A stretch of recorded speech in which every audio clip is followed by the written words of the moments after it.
काफ़ी गहरा रिश्ता बन जाता है। रिश्ता में पति जो होता है दरार डालने लगता है।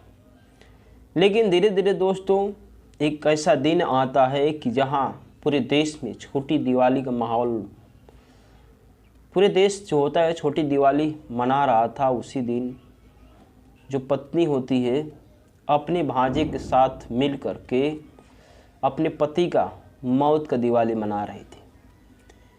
मौत का दिवाली मना रही थी, उसी दिन अपने पति को हत्या करती है। हत्या करने के बाद उस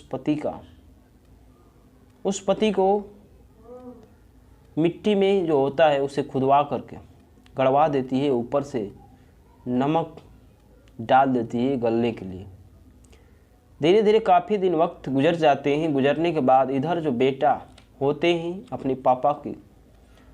अपनी मम्मी से पापा की पूछते थे, तो मम्मी कहती थी कि आपके पापा, तुम्हारा पापा जो होते हैं गुजरात गए हैं, कुछ दिन में आ जाएंगे। इधर जो माँ होती है, माँ अपने बेटे के लिए काफ़ी चिंतित हो जाती है और माँ के आँख से आंसू चलने लगता है। माँ अपने बेटे को तमाम जगह ढूंढने की कोशिश करती है, लेकिन बेटे का कोई अता पता नहीं चलता है। बेटा इस दुनिया में नहीं था, लेकिन माँ के दिल और कलेजा जो था पिघलता जा रहा था। माँ अपने बेटे के लिए आंख में आंसू लेकर के थाने में दर दर ठोकरें खाती, लेकिन पुलिस प्रशासन जो होती है अंधे हो जाती है। पुलिस प्रशासन के पास माँ जब भी जाया करती थी, लेकिन पुलिस प्रशासन के लोग जो होते हैं अंधे कानून बन जाते हैं, अंधा हो जाते हैं। उस माँ की फरियाद कोई सुनने वाला नहीं था। आखिरकार बीते दिन धीरे धीरे 10 महीनों का दिन गुजर जाता है और माँ आखिरी बार उसके मन में कयास जगने लगता है कि आखिर बेटे की लाश और कब तक बेटे का कब तक की सुनवाई होगी और मामला कब तक दर्ज होगा। थाने के चक्कर लगाते लगाते माँ जो होती है आँख से आंसू जो उसके सूख गए थे। लेकिन ठीक माँ जो होती है अपने बेटे का फरियाद लेकर के पुलिस कमिश्नर के पास पहुंचती है और पुलिस कमिश्नर जो होता है सीधा आदेश देता है। आदेश देने के बाद जब पुलिस हरकत में आती है और उस अपने बेटे का राज जो खुलता है, उस बेटे का राज जब खुलता है तो सबको हिला करके रख देता है। नमस्कार, प्रणाम, मैं जेबी शर्मा आप सभी का स्वागत करता हूं। दोस्तों एक कहानी है कानपुर उत्तर प्रदेश की। वहाँ के रहने वाले शिववीर की माँ जो होती है सावित्री देवी। शिववीर की पत्नी भी थी, साथ में वो लक्ष्मी जी थी। अपने परिवार के साथ जो अपने शिववीर पालन पोषण करता था और बच्चों के साथ वहाँ रहा करता था।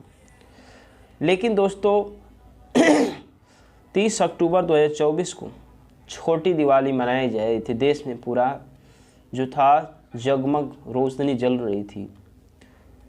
लेकिन 30 अक्टूबर 2024 की छोटी दिवाली जिस दिन मनाई जा रही थी, उसी दिन जो होता है शिववीर अचानक जो कि लापता हो जाता है। अचानक जो शिववीर लापता हो जाता है, लापता होने के बाद समय जो होता है धीरे धीरे गुजरने लगता है। इधर माँ जो होती है अपने बेटे की खोज तमाम जगहों पर शिववीर को खोजती है सावित्री देवी, लेकिन कोई अता पता नहीं लगता है। इधर पत्नी जो होती है, पत्नी से भी काफ़ी पूछताछ सावित्री देवी करती है अपनी बहू से, लेकिन बहू कहती है कि गए हैं कमाने के लिए गुजरात, कुछ दिन में आ जाएंगे। लेकिन माँ का दिल जो होता है, सावित्री देवी का दिल जो अपने बेटे को कयास में लगा करके जी रही थी और रो रही थी आँख से आंसू लगातार चल रहे थे अपने बेटे को खोज के लिए। तमाम जगह नाते रिश्तेदार जगह जगह पे ढूंढा, लेकिन उसका शिववीर का कुछ पता नहीं लगा। इधर जो शिववीर के बेटे भी थे और बेटियां भी थी। शिववीर की पत्नी जो होती है लक्ष्मी से जब भी उसके बेटे पूछताछ करते थे पापा कहाँ गए हैं, तो लक्ष्मी जो कि टोल मटोल बहाना बनाकर कहती थी तुम्हारा पापा गुजरात गए हैं, वो गुजरात से कुछ ही दिन में लौट करके आ जाएंगे। इतना ही कहकर बेटे को किसी तरह से बहला फुसला कर किसी तरह से साथ रहती थी। लेकिन माँ जो होती है सावित्री देवी थानों का चक्कर लगाते लगाते काफ़ी दिन गुजर जाते हैं। कई बार थाने में मामला जो कि गुमशुदगी का दर्ज कराने के लिए माँ सावित्री देवी पहुंचती है पनकी, लेकिन वहाँ के थानेदार ना तो पुलिस वाले किसी ने सुनने के लिए तैयार नहीं होता है, बल्कि उन्हें कहते थे आपका बेटा कहीं गया होगा, वो वापस आ जाएगा।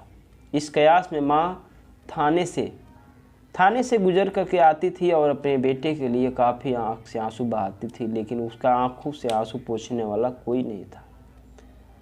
धीरे धीरे वक्त काफ़ी दिनों का गुजर जाता है दोस्तों, लेकिन उस माँ का फरियाद जो होता है कोई सुनने वाला नहीं होता। इधर भी बहू जो थी लक्ष्मी, उसके भी मन में कोई डाउट नहीं थी, अपने पति के लिए कोई भी ख्याल और नहीं कोई भी टेंशन नहीं था। आखिरकार धीरे धीरे माँ का शक अपने बहू के ऊपर होने लगा और दिन जो कि करीब 10 महीनों का गुजर जाता है दोस्तों। धीरे धीरे 10 महीनों का दिन गुजर जाता है। अपने बहू के शक सावित्री देवी करने लगती है, कहीं ना कहीं न हो सकता है मेरे बेटे के पीछे कहीं लक्ष्मी का ही हाथ क्यों ना हो। माँ जो फिर फरियाद लेकर के थाने पे पहुंचती है, जो कि 10 महीना बाद माँ जो सावित्री देवी अपनी बेटी की फरियाद लेकर जब थाने पे पनकी पहुंचती है और 19 अगस्त 2025 को 10 महीने बाद जब माँ आखिरी बार सोची कि मेरे बेटे का अभी तक पता कहीं नहीं लगा, आखिर बेटा मेरा गया तो गया कहाँ। कयास लेकर के फरियाद लेकर के अपने बेटे पहुंचती है और पुलिस कमिश्नर से मुलाकात करती है। पुलिस कमिश्नर से सीधे मुलाकात करती है। पुलिस कमिश्नर इस फरियाद को सुनता है। सुनने के बाद तुरंत पुलिस जो होती है एक्शन में आ जाती है। एक्शन में आने के बाद उस गुमशुदगा मामला दर्ज होता है और शिवबीर के नाम से मामला दर्ज करने के बाद चारों तरफ पुलिस जो होती है जांच करने में जुट जाती है। पहला मामला जो होता है घर से जो होता है उसे लक्ष्मी को फ़ोन का जो CDR होता है, कॉल रिकॉर्ड सारा जो होता है उसे निकालने में पुलिस जो होती है उसकी जांच मोबाइल की होने लगती है। जांच धीरे धीरे काफ़ी दिनों का रिकॉर्ड जब CDR निकाला जाता है लक्ष्मी का मोबाइल का, शिवबीर का पत्नी जो लक्ष्मी थी उसका मोबाइल का CDR निकाला जाता है, तो उसमें एक व्यक्ति का फ़ोन काफ़ी दिनों से जो कि हमेशा आता जाता रहा था, वो कोई अन्य व्यक्ति नहीं था बल्कि उसके रिश्ते में भांजे लगने वाला था। उसे भी पुलिस इन दोनों से गिरफ्तार करती है और रिश्ते में जो अमित जो रिश्ते में भांजा लगता था और इधर जो थी मामी भांजे का रिश्ता दोनों का था। लगातार जो फ़ोन में दोनों की बातचीत काफ़ी दिनों से हो रही थी और इस CDR निकाला जाता है। CDR के चलते उन दोनों से पूछताछ होती है और दोनों को पुलिस थाने लाया जाता है। और लाए जाने के बाद जब पुलिस अपनी रवैया में पूछताछ करती है दोस्तों, पूछताछ करने के बाद उन दोनों ने काफ़ी टूट जाते हैं। अमित जो होता है वह भी टूट जाता है और लक्ष्मी जो होती है वह भी टूट जाता है। सारा मामला जो होता है शिवबीर का हत्या का राज धीरे धीरे खुल जाता है दोस्तों। हत्या का राज खुल जाता है। हत्या के राज में लक्ष्मी बताने लगती है और अमित दोनों ने मिल करके बताते हैं, तो पुलिस के भी रोंगटे खड़े हो जाते हैं दोस्तों। उस कहानी 30 अक्टूबर का वो दिन, 30 अक्टूबर 2024 की छोटी दिवाली, जिस दिन सभी लोग मना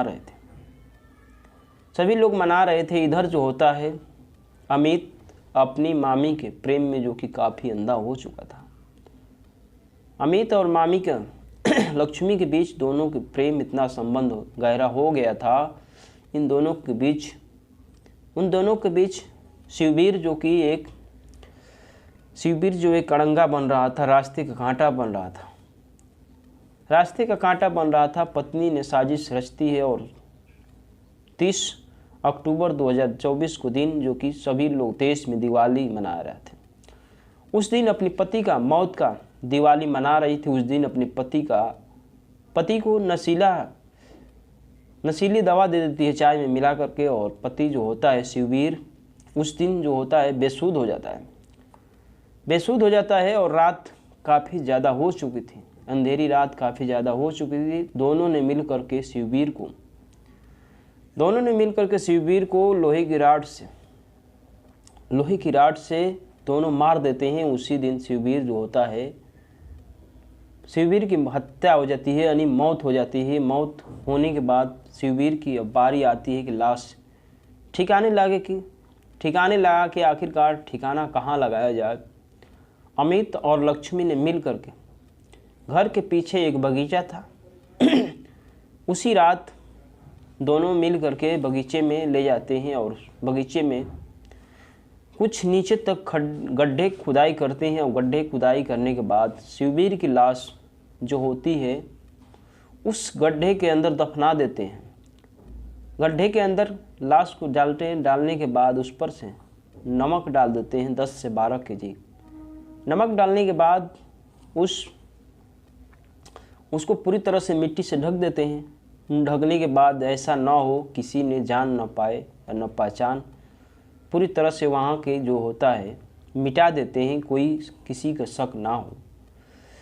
दोस्तों धीरे धीरे उन लोगों समय बीत गया और माँ जो होती है अपनी बेटी की खोज में काफ़ी दिनों तक पुलिस की चक्कर लगाती रही, लेकिन पुलिस प्रशासन जो होता है काफ़ी अंधा हो चुका था। और बेटे जब भी अपनी माँ से पूछते थे पापा कहाँ गए हैं, तो माँ जो होती है लक्ष्मी अपने बेटों से यही कहती थी पापा तुम्हारा कमाने गए हैं, गुजरात गए हैं, कुछ दिनों में आ जाएंगे।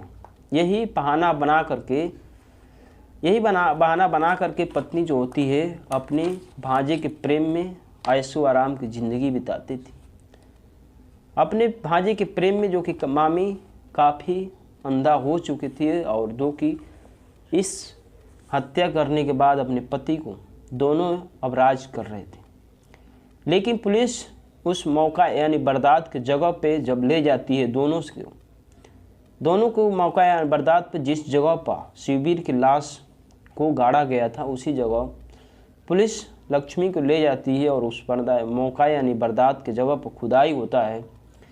खुदाई होने के बाद उस पर जितनी भी मिट्टी था वो मिट्टी को निकाला जाता है। दोस्तों मिट्टी के निकालते शिववीर की ऊपर जो कपड़े पहना हुआ था उस कपड़े को पहचाना जाता है। उस शिववीर के बेटे जो होता है उसे पहचानवाया जाता है, तो पता चलता है कि वो पापा का कपड़ा है। उसमें से नरकंकाल मिलता है, जितने भी नरकंकाल शिववीर के मिलता है दोस्तों, उसे माँ जो होती है थाने में एक तरफ बैठी रहती है और बहन जो होती है शिववीर की अपने भाई की कयास में बैठी रहती है। और राज जब खुलता है तो अपनी माँ जो कहती कि बहू ये तुमने क्या किया मेरे बेटे के साथ। बहन कहती है कि मेरे भाई को क्यों मारा आपने। उस नरकंकाल शिववीर का नरकंकाल को फोरेंसिक टीम द्वारा उसे भेजा जाता है जांच करने के लिए और उसमें से बताया जाता है कि उसमें शिववीर की लाश को गलाने के लिए नमक का प्रयोग किया गया था ताकि हमेशा के लिए यहाँ से मिटाया जा सके। दोस्तों 311 दिन बाद इस राज खुला और दोस्तों एक प्रेमी के लिए अपने भांजे के प्रेम में मामी जो होती है काफ़ी अंधा हो चुकी थी। दोनों को गिरफ्तार किया जाता है और दोनों के ऊपर कार्रवाई होती है और पुलिस अभी पूछताछ करती है। इस हत्या का राज 10 महीने बाद खुलता है, जहां एक पत्नी देश में सभी लोग छोटी दिवाली मना रहे थे। उस दिन अपने पति का मौत का दिवाली मना रही थी उस दिन, लेकिन ये घर में किसी को नहीं पता था कि आने वाला समय में हत्यारन जो होती है पत्नी होगी। माँ थाने के चक्कर लगाते लगाते जो कि काफ़ी पागल हो चुकी थी, आँख से आंसू जो कि उसके सूख चुके थे, लेकिन माँ का कलेजा जो कि नहीं मानता है 10वां महीना बाद अपनी बेटे को कयास लेकर के उस कमिश्नर के पास पहुंचती है। इस हत्या का राज जब खुलता है तो सभी लोग चौंक जाते हैं और कलेजा कांप जाता है कि एक हत्यारीन पत्नी इस तरह से साजिश इतने दिनों तक छुपा के कैसे रखी। जय हिंद, जय भारत दोस्तों।